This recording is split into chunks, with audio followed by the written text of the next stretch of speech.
How do I know that I am getting enough fat in my diet and minimal carbs? What's the best way to know? I have lost some weight, but it seems to be slowing down. So the only way to know for sure is to track. And we use an app called Cronometer, which has a lot of great features, but recently over the last year or so, they've introduced a lot of features that are specifically designed for low carb diets.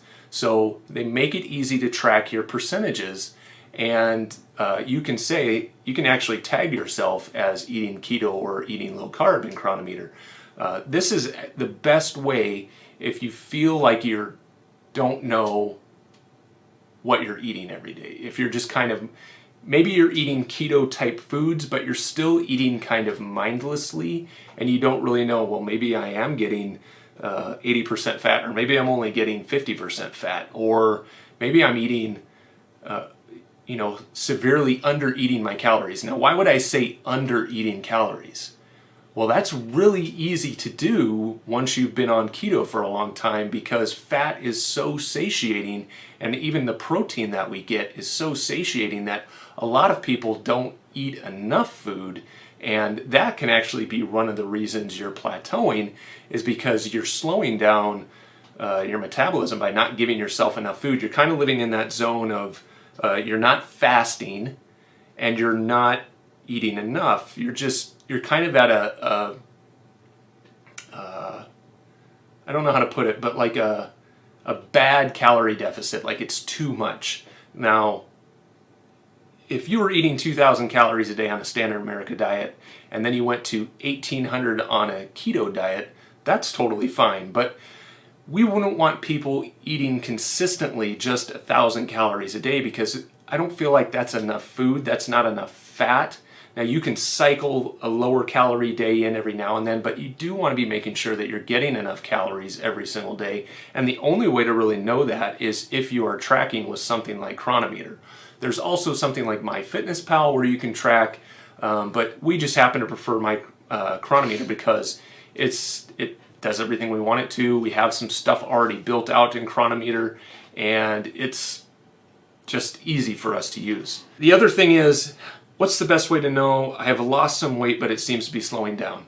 When we first go on the keto diet, we get really, really excited because it's super easy to lose weight. It is really, really easy to lose that weight. A lot of it is going to be shedding a lot of water out of your body. And so that first couple of weeks is really just kind of like you're wringing out the sponge. And you're going to see just how much water you were carrying in weight, because if you were to go on keto for 3 weeks, you might lose 10 pounds. And then if you went off of keto for a week, you could very well gain all of those pounds back in that week, because you're just going to start retaining that water again.